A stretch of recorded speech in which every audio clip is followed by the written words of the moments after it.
Ver nacer y morir el sol cada día inspiró numerosos rituales y cultos en todas las civilizaciones. En Egipto, al morir los faraones se les momificaba para que reencarnasen entre las estrellas.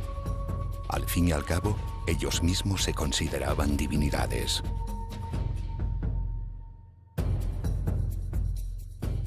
¿Hasta qué punto el Sol y la Luna podrían tener respuestas sobre la vida en la Tierra y sobre el más allá? Si el Sol, que marca el ritmo sobre la Tierra y es el gran dador de vida, nace y muere cada día, ¿por qué no iban a poder hacer ellos lo mismo?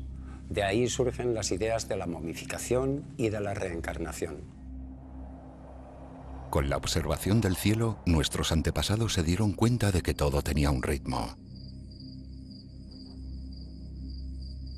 Los calendarios contemplan la duración del día, la semana, el mes, las estaciones y el año, señalando también los días de fiesta. ¿Hasta qué punto los astros determinaron no solo un calendario para sobrevivir en tiempos prehistóricos, sino también un calendario que rige las sociedades de hoy en día? ¿Están las fiestas más importantes de nuestro calendario determinadas por los astros?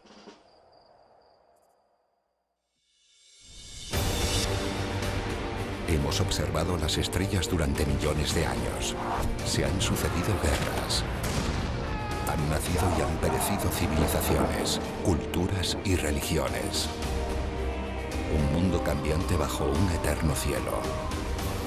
Sabios, sacerdotes, astrólogos, alquimistas han intentado descifrar el gran enigma que se oculta bajo las estrellas. Ha llegado el momento de mirar hacia arriba.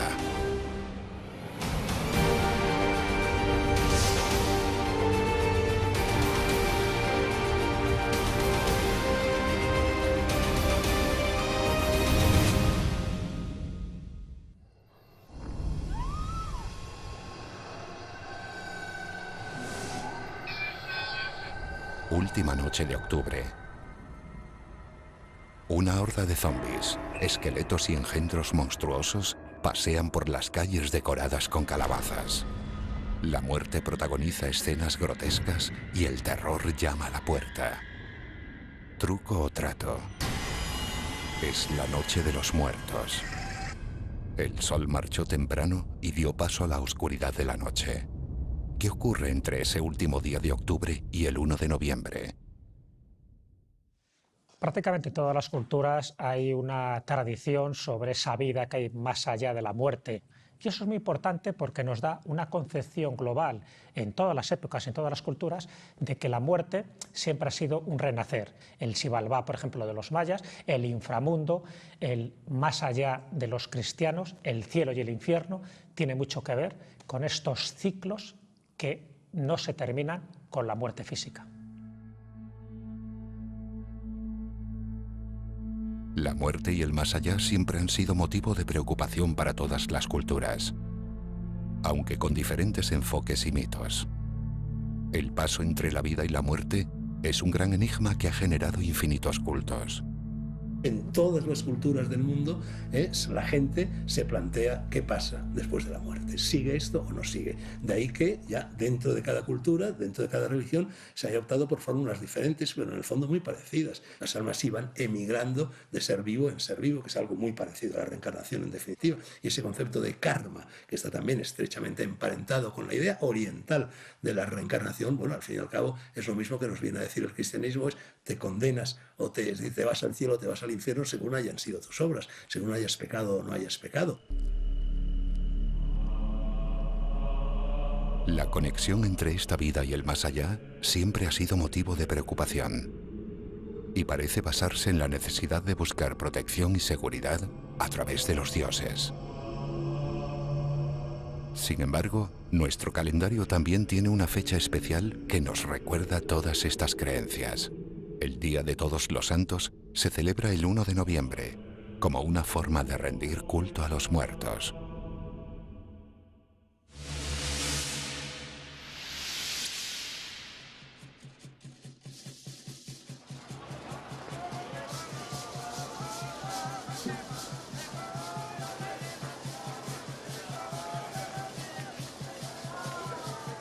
En algunos lugares, estas celebraciones son sorprendentemente coloristas y festivas, como ocurre especialmente en México, donde los cementerios se convierten en grandes escenarios.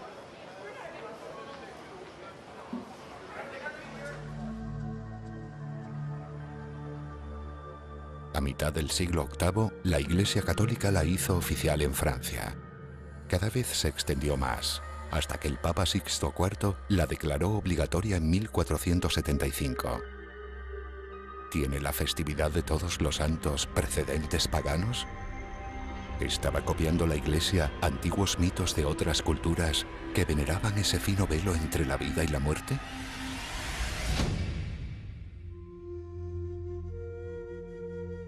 En Grecia tenían una gran importancia los misterios eleusinos, en torno a los que se celebraban grandes rituales con una esencia claramente vinculada a las cosechas y al cambio de las estaciones. Eran unos ritos conectados con el culto a dos diosas, Deméter y Perséfone. Deméter era en el mundo griego era la diosa de la vida, la diosa de la agricultura, la diosa de la fertilidad. Y Perséfone era su hija había sido seducida y abducida, seducida y raptada por Hades, que era el dios de los ínferos, el dios de la tierra de los muertos, ¿no? Y entonces que le había dado a probar las semillas de la tierra de los muertos, con lo cual Perséfone ya nunca podía volver a ser humana, porque quien ha probado la comida de los muertos ya nunca puede ya ser un ser humano completo, ni siquiera un dios. Deméter llegó a un pacto con Hades, por el cual durante prácticamente 9 meses al año Perséfone, su hija, estaba con ella, con lo cual una parte del año la pasaba Perséfone con su madre y otra parte del año la pasaba en cambio en la tierra de los muertos, en los ínferos, y era el invierno. Y se observa cómo, bueno, llega el otoño, llega el invierno, se extingue la vida de las plantas, la vida de los frutos y de las frutas, etc. Y sin embargo luego llega la primavera y todo esto vuelve a renacer. Algo similar ocurre en la noche de Halloween, otra de las celebraciones modernas que deriva de un antiguo culto celta en estas mismas fechas. ¿Hay alguna similitud entre los orígenes de Todos los Santos y los de Halloween? ¿Puede estar la respuesta, una vez más, en antiguos cultos paganos?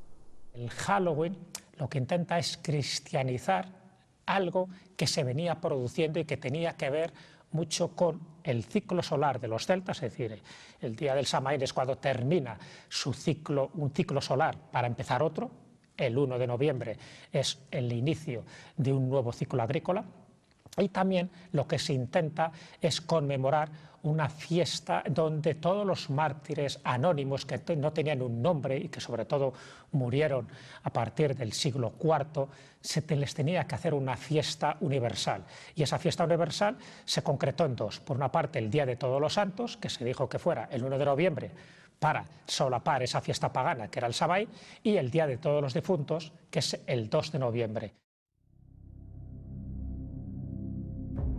Las labores de siembra y recolección no coincidían con esas fechas, pero sí con la salida de los rebaños al campo y con la recogida de los mismos.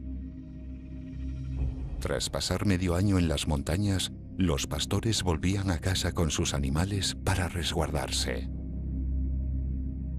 A mitad de otoño, cuando los frutos del verano llegaban a su fin, era tiempo de ponerse al abrigo de las inclemencias del duro invierno, de preparar salazones, acumular castañas y otros frutos otoñales, además de leña para pasar la estación más dura del año.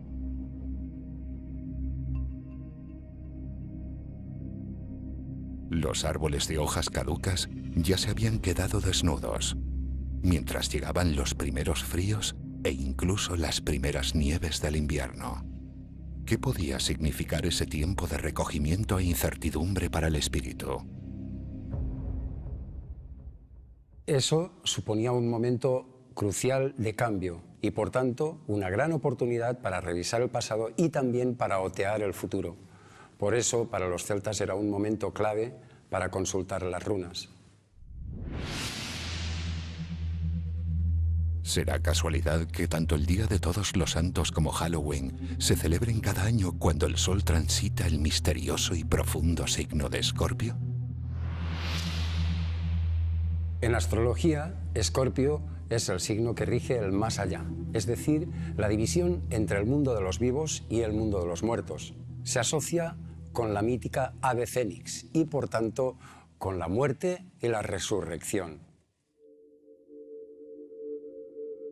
Un día de movimientos astrológicos y de acogimiento familiar, como es el cambio de octubre a noviembre, dio paso a acordarse de los que ya no están desde hace milenios. Un momento de reencuentro con el pasado que el cristianismo asumió como propio, eliminando cualquier indicio de paganismo y otros cultos ajenos a su fe.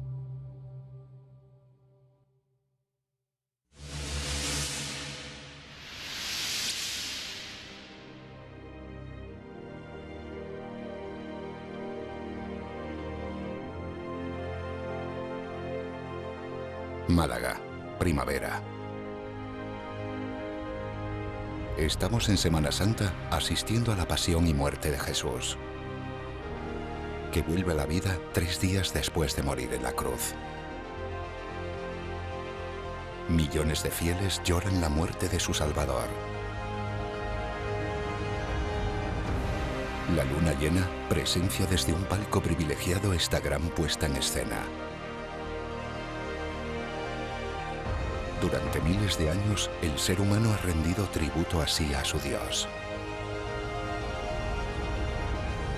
¿Por qué esta fecha y de dónde vienen los rituales de la Semana Santa? ¿Podría esta tradición cristiana provenir de antiguos cultos astrales? La Pascua judía caía un día concreto, era el 14 de Nisan, que se llama, es decir, el 14 más o menos del mes de abril. Debido a que los cristianos celebrábamos el domingo como día de la resurrección todas las semanas, pues la Iglesia latina estableció que la fecha de la Pascua coincidiera con la primera luna llena de primavera. El equinoccio de primavera lo que representa es un equilibrio entre el día y la noche. El paso del Sol del signo de Piscis al signo de Aries marca un punto crucial, porque es salir de la oscuridad y del frío para ir hacia el calor y la luz. Es un punto, por tanto, de renacimiento. Y así lo entendieron y lo celebraron las antiguas culturas. ¿Es posible que, mucho antes de Jesús, existieran otros dioses que murieran y renacieran en estas fechas?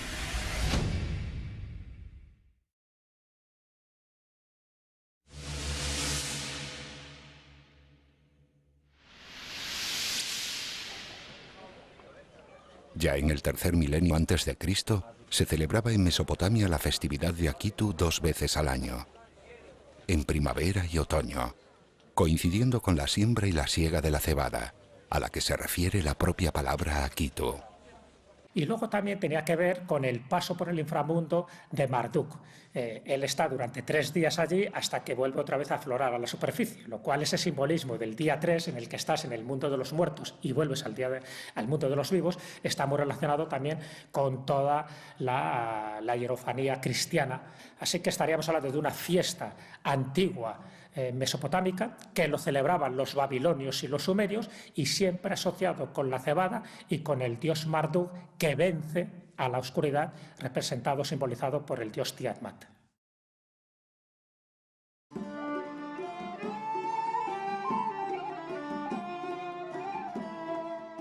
Todas las celebraciones relacionadas con los equinoccios y los solsticios tienen, en sus orígenes, un primer propósito: rogar a las fuerzas de la naturaleza para asegurar la supervivencia y que el ritmo del sol siga dando vida.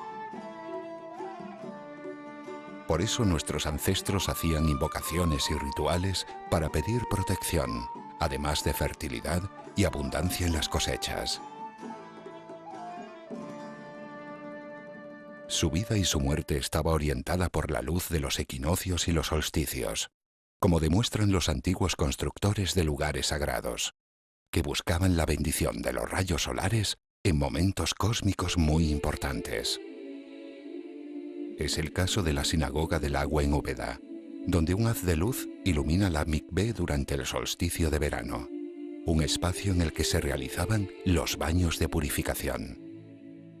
El movimiento del Sol, del este al oeste, en todas las civilizaciones ha servido para orientar los edificios y en el urbanismo para determinar la orientación de las calles y de las ciudades. Utilizando algún orificio o algún alineamiento entre edificios o entre diferentes obstáculos, es posible seguir la trayectoria del Sol a lo largo del año.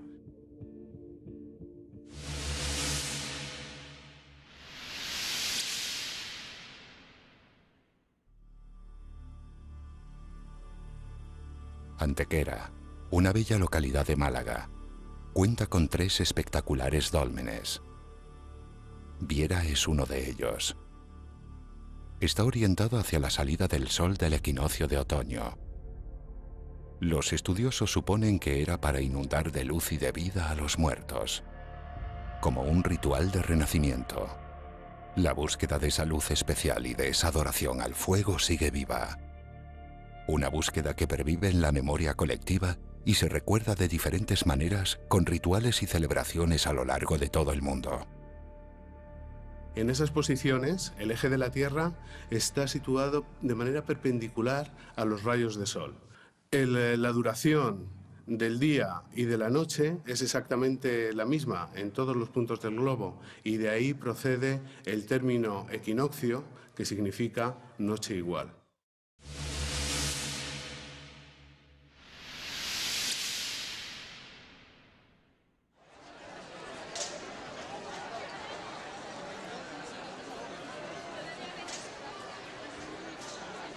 Estamos en Valencia. En esta hermosa ciudad se celebran las espectaculares fallas cada año cerca del día del equinoccio. Hasta aquí vienen miles de turistas de todo el mundo para ver esta gran fiesta del fuego. Con cada cambio de estación del año, el sol proporciona una notable variación de su luz, que siempre se asoció a la espiritualidad. Los momentos tan señalados del año, como son los equinoccios y los solsticios, representan un momento ideal para saber qué queremos dejar atrás y cómo queremos renovar nuestras vidas. De ahí que sean frecuentes los rituales del fuego, las fiestas asociadas al fuego, pero también el quemar papeles como para saber qué queremos dejar atrás y qué es lo que queremos renovar. La Semana Santa cristiana no es el único culto religioso que celebra la muerte y la resurrección de su Dios. Son los equinoccios y los solsticios 4 momentos anuales tan importantes como para señalar el nacimiento y la muerte de los Mesías.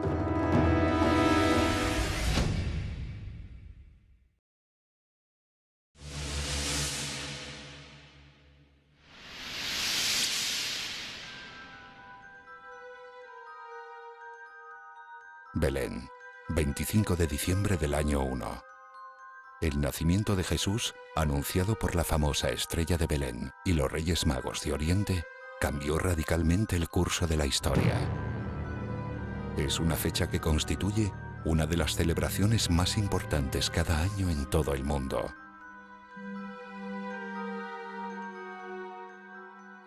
Las luces y los belenes proliferan adornando la Navidad, palabra que se refiere al nacimiento de Cristo la noche del 24 al 25 de diciembre. ¿Y si Jesús no hubiera nacido en realidad en esta fecha? Ni siquiera en ese año.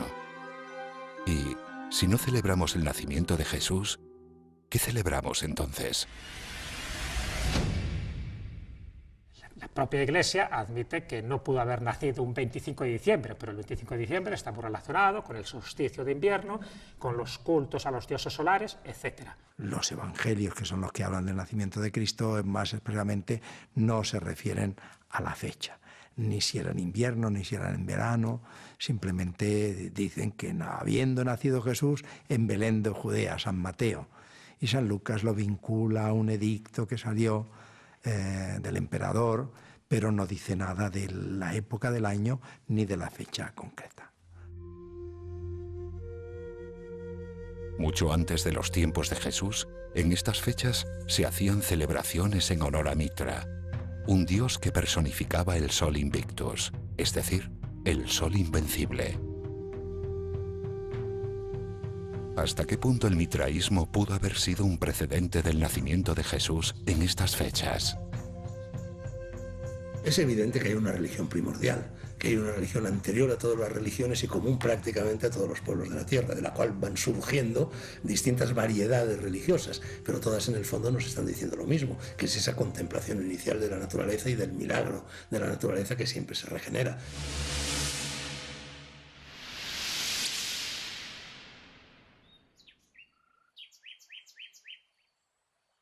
Estamos en la Casa del Mitreo, en la ciudad española de Mérida, uno de los lugares donde llegó el culto romano de Mitra. Mitra es el primer dios exclusivamente celestial, morador de unas alturas inalcanzables para los mortales y guardián de las regiones destinadas a las almas que triunfan, después de conducirlas a través de las 7 esferas a tierras prometidas.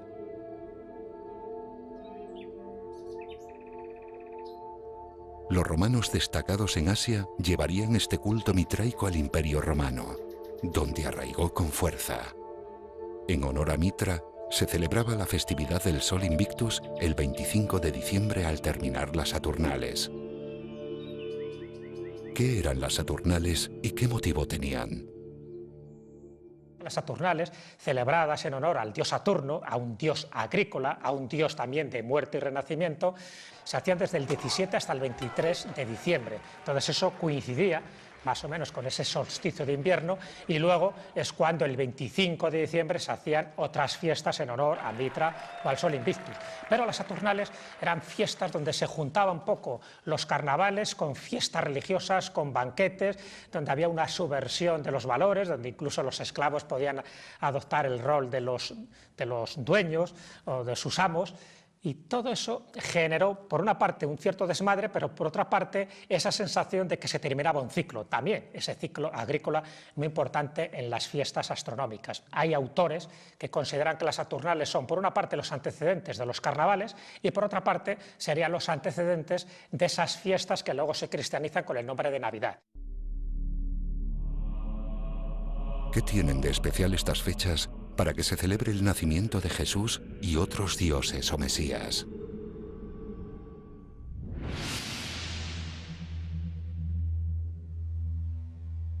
El solsticio de invierno, que se produce con la entrada del Sol en el signo de Capricornio y suele darse sobre el 23 de diciembre, no es fijo, pero suele ser por esa fecha, marca un momento crucial del año.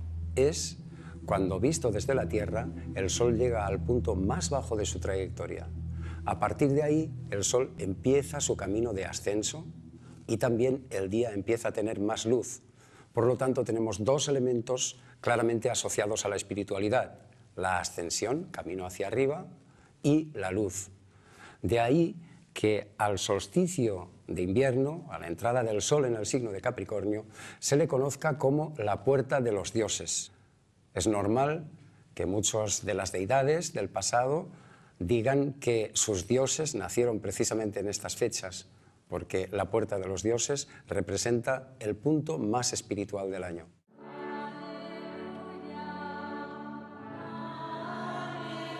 ¿Desde cuándo se cree que Jesús nació en esta fecha? Y, lo que es más importante, ¿cómo llegó la Iglesia a afirmar que Jesús nació en la misma fecha del Sol Invictus? Desde el principio se sabía que el 25 de diciembre no podía ser la fecha del nacimiento de Jesús de Nazaret, en absoluto.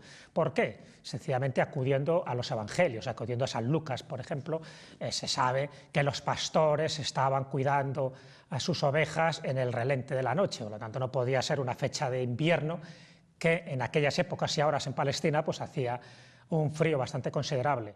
Se determina porque hay que solapar festividades paganas. En aquel momento, en el Imperio Romano, había dos fechas muy claras. Por una parte era el Sol Invictus y por otra parte era el mitraísmo.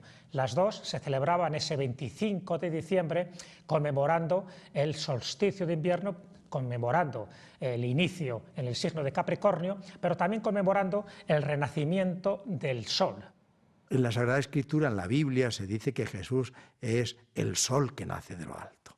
Entonces era muy fácil el celebrar e introducir la fiesta del nacimiento de Cristo en esa fecha para contribuir a la difusión de la fe en Jesucristo. Y por eso, a la hora de determinar una fecha por parte de los primeros papas del siglo IV, se dijo que el 25 de diciembre reunía todas las características y todas las papeletas adecuadas. Pero ya sabían desde aquel momento, tanto el Papa Liberio como otros pontífices, que esa fecha no era la del nacimiento de Jesús. En el siglo IV, el Papa Liberio fijó la noche del 24 al 25 de diciembre como fecha de nacimiento de Jesús. Algo que no habría sido posible sin la conversión al catolicismo de Constantino en el año 323, cuya moneda oficial, hasta entonces, llevaba la leyenda del Sol Invictus.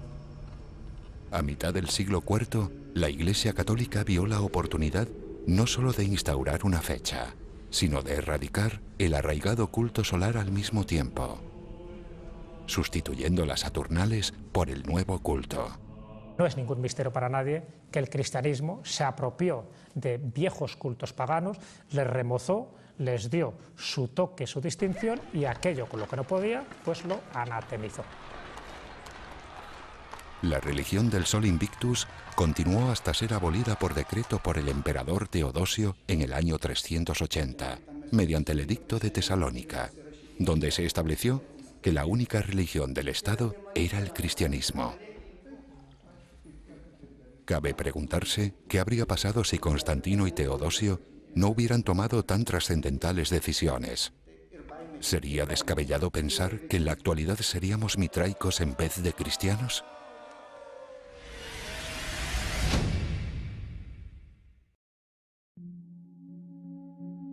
Pero, ¿podemos saber cuándo nació realmente Jesús? ¿Pueden decirnos algo al respecto la estrella de Belén y los Reyes Magos? Existen numerosas evidencias que datan su nacimiento en marzo del año -6. Kepler estudió esta fecha en base a los detalles que se describen en la Biblia sobre la estrella de Belén y los reyes. Llegó a una conclusión. La famosa estrella no podía ser tal, sino un stellium. ¿Qué es un stellium y por qué se transcribió como estrella? Un stellium es una conjunción de varios planetas, que luego erróneamente se traduce por estrella, y de ahí la estrella de Belén, que no es más que, en realidad, en su origen, una gran conjunción de astros, centrada sobre todo en la conjunción de Júpiter y Saturno. Dos planetas que cada vez que se unían, para los astrólogos de entonces, sabían que representaban el inicio o el fin de las civilizaciones y también el inicio o el fin de grandes acontecimientos. Los Reyes Magos, eran sabios y eran astrólogos de Oriente que sabían que en concreto la conjunción Júpiter-Saturno que había entonces, cuando nació Jesús, fuese muy especial. Y por eso ellos siguieron no solamente la profecía que había, sino también siguieron ese stellium para llegar hasta donde estaba Jesús. La fecha insignia del calendario litúrgico cristiano se sustenta sobre un rito solar pagano. El sol determinó la fecha del nacimiento de Jesús. Al igual que milenios antes, marcó el alumbramiento de otros dioses. Eso mismo ocurre con otras festividades importantes del calendario litúrgico.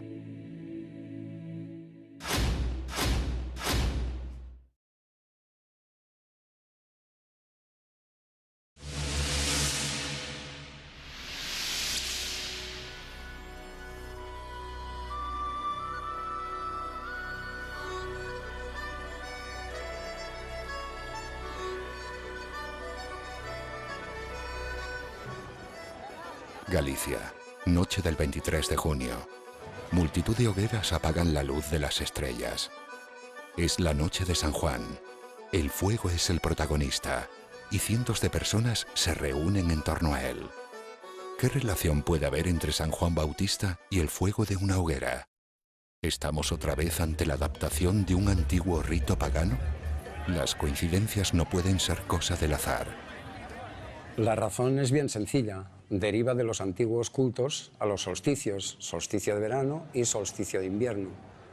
Estos movimientos solares tan fundamentales, tan cruciales, eran sumamente consagrados y celebrados en las antiguas culturas, dando lugar a una serie de celebraciones, de mitos que era imposible eliminar. Por tanto, el cristianismo lo que hizo fue adaptarlos, ya que no podía suprimirlos. Una festividad que se acompaña de una serie de rituales que, con ligeras variaciones, abundan no solo en España, sino en gran parte del mundo. Saltar la hoguera, bañarse en el agua del mar o de alguna fuente, son algunas de las costumbres que animan esta gran noche. En esta fecha se celebra el nacimiento de San Juan, y de ahí que se haya popularizado como la Noche de San Juan.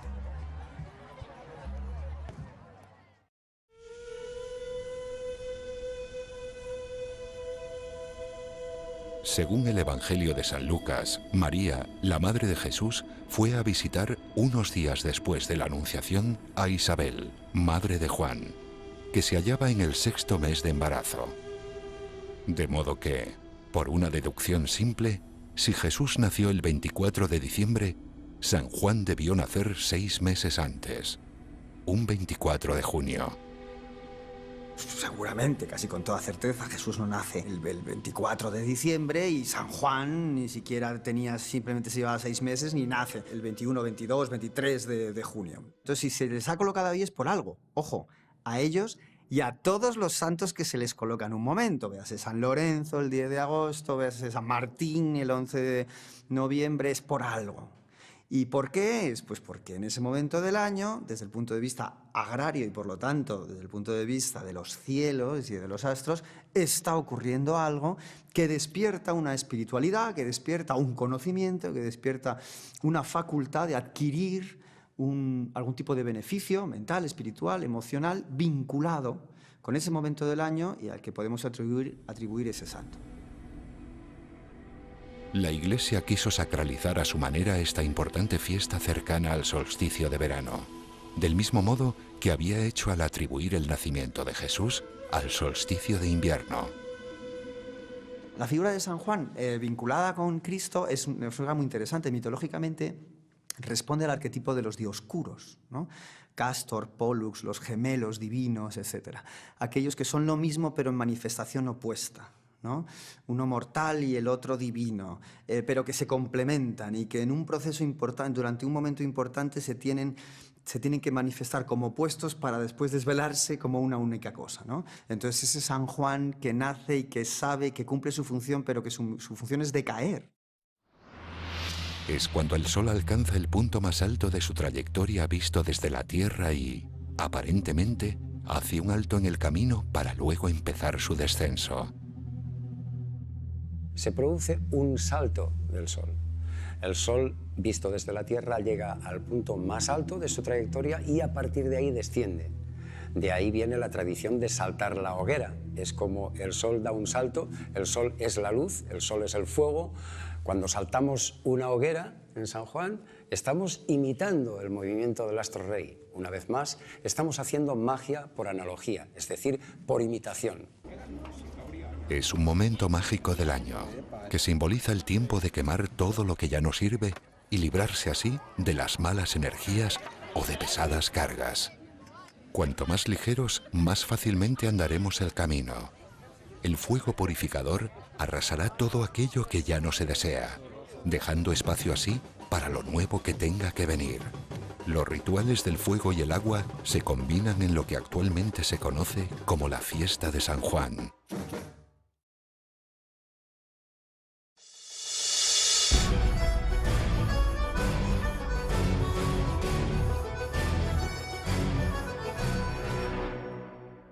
San Juan es el único santo del santoral católico del que se celebra junto con Cristo su nacimiento, no su muerte. ¿De qué otro santo? Solo de uno, que es de Cristo. Esto los está igualando simbólicamente. Está claro que se está construyendo esta idea, ¿no? Son los dos que nacen en momentos opuestos y generan una unidad. Es fácil de unir esa idea del santo cristiano con las tradiciones paganas que ya estaban venerando a ese sol del solsticio de verano a través de todos sus ritos conocidos por todos, el fuego, etc. Es entonces cuando el Sol entra en Cáncer, un signo de agua, y de ahí también viene lo de San Juan el Bautista, un signo que al ser de agua favorece los rituales de agua, además de los del fuego, y de ahí que sea habitual en esta festividad bañarse en ríos, lagos, fuentes o en el mar.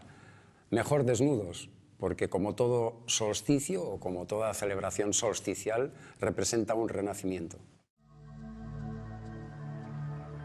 ¿Puede ser ese el motivo por el que la Iglesia puso el nombre de San Juan a antiguos lugares de aguas salutíferas? Muchas de las iglesias que están bajo el nombre de San Juan Bautista eran antiguos ninfarios. Así ocurrió en esta iglesia visigótica de San Juan de Baños, a pocos kilómetros de Palencia. Aquí había unas fuentes milagrosas dedicadas a las ninfas, hasta que Recesvinto, el rey godo de Toledo, mandó erigir un templo en el siglo VII tras haberse curado gracias a sus aguas.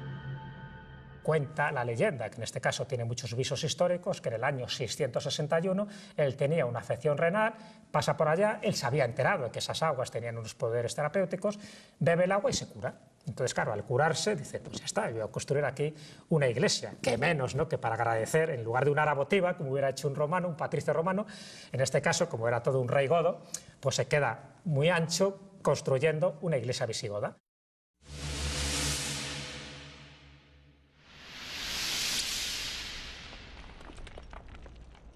El sol siempre ha generado formas de adoración y veneración hasta tal punto que, en ocasiones, se ha copiado por otras culturas o creencias sin terminar de entenderlas.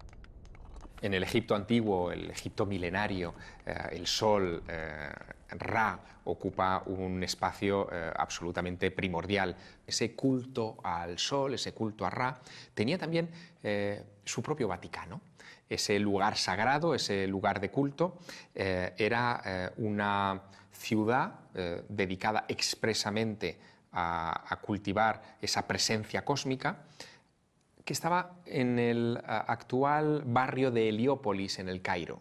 Allí se rendía culto a una pilastra sobre la que estaba colocada una piedra que se supone venía del sol, venía de las profundidades del universo, a la que conocían como la piedra Benben. Los obeliscos son de alguna manera la piedra cónica Benben sobre la estructura de esa columna que se veneraba en Heliópolis. Cuando en el Renacimiento, para culminar la construcción de la Basílica de San Pedro, el Papa ordena que se erija un obelisco egipcio que estaba allí tirado desde la época de los romanos, el Papa lo levanta, lo exorciza, porque al final es un elemento del mundo pagano, manda que se erosionen los jeroglíficos, lo deja pelado, es el obelisco que hoy vemos en la Plaza de San Pedro, y le coloca una cruz encima.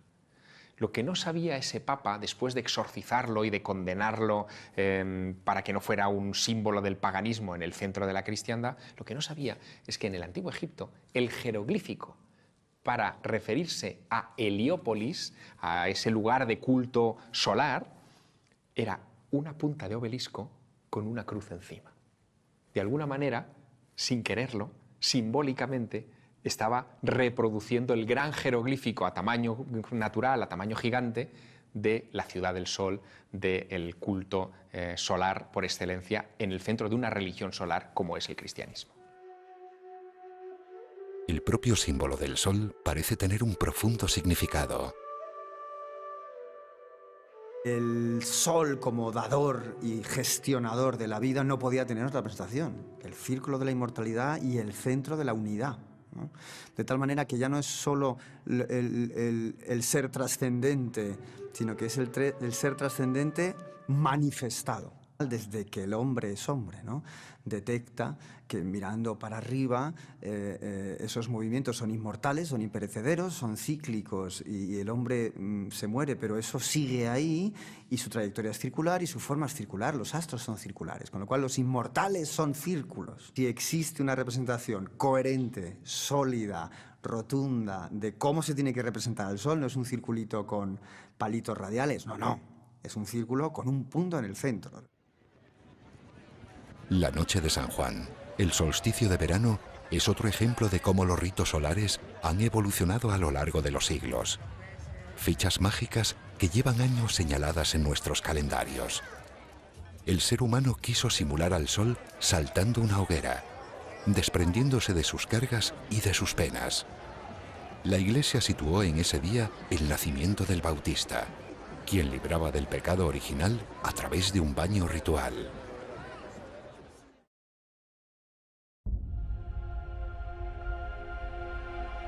Cada tarde, cuando desaparece el sol por el horizonte, el mar se tiñe de rojo.